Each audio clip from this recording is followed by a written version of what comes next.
नवरात्र शुरू हो गया, कितने दिन का नवरात्र, क्या है विधि पूजा की? देखा जाए आज नवरात्रि के प्रथम दिन, ये चैत्र की नवरात्रि है। नवरात्रि के प्रथम दिन वासंतिक नवरात्रि में माँ विंध्यवासिनी त्रिकोण शक्ति में मंगला आरती से ही भक्त माँ के दर्शन करने के लिए आने लगे हैं। और भक्त इस वर्ष 9 दिन तक जो है भगवती के 9 स्वरूप के दर्शन पूजन करेंगे। आज प्रथम दिन जैसा कि माँ के शैलपुत्री स्वरूप के दर्शन और पूजन भक्त करेंगे विंध्यवासिनी धाम में। और इस धाम में इस वर्ष जो नवरात्रि है ये विशेष सुयोग लेकर के आई है।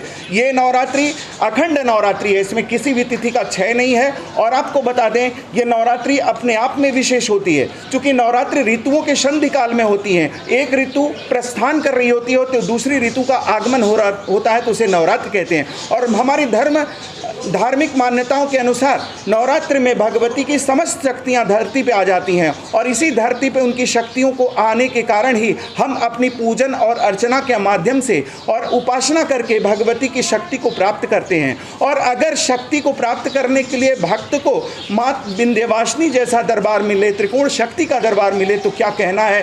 जिस धाम में आने से ही संपूर्ण कृपा शक्ति बरसने लगती है। कहते हैं विंध्य क्षेत्रे समम क्षेत्रे नास्ति ब्रह्मांड गोलोके, यहाँ त्रिकोण शक्ति शिव और शक्ति के रूप में विराजमान रहती है और कम समय में समस्त मनोकामनाओं को पूर्ण कर देती है। तो आज नवरात्रि के प्रथम दिन भक्तों को चाहिए माँ को घी से निर्मित जो है आपको पकवान बना करके माँ को अर्पित करें, माँ अति प्रसन्न होंगी। आज माँ को घी से बने हुए जो है पकवान प्रिय लगते हैं। और आज माँ को जहाँ तक पुष्प का सवाल है तो आपको बता दें आज माता जी को दौना के पुष्प अर्पित करना चाहिए, गुड़हल के पुष्प अर्पित करने चाहिए, भगवती अति प्रसन्न होंगी।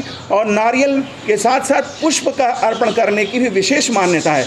जहाँ तक आज सवाल है माँ की उपासना में रंगों का, तो आज आपको बता दें आज माँ की उपासना में जो है श्वेत रंग या जो है आपको जो है नारंगी रंग के प्रयोग के साथ भगवती की धारण करके भगवती की आराधना उपासना करनी चाहिए। भगवती की कृपा शक्ति भक्तों के ऊपर बरसती रहती है। नवरात्र का पहला दिन है, ऐसे में किस रूप में पूजा की जाती है माँ की, क्या है? देखा जाए नवरात्रि के पहले दिन भगवती के शैलपुत्री स्वरूप की आराधना की जाती है। शैलपुत्री भगवती जो है पर्वत की पुत्री है और पर्वत की पुत्री होने के कारण कहीं न कहीं हमें एक प्रकृति के संरक्षण की ओर ध्यान दिलाते हुए इस भगवती की आराधना की जाती है। तो हम आज शैलपुत्री स्वरूप में भगवती की आराधना और पूजन करेंगे और अपने जीवन को धन्य बनाएंगे और अपने जीवन के साथ साथ आरोग्यता में ये वृद्धि कराने वाली भगवती है। आज अगर भगवती की पूजा शविद की जाएगी और बीज मंत्र के साथ पूजा की जाएगी, ओम ऐं ह्रीं क्लीं चामुंडा विचे, तो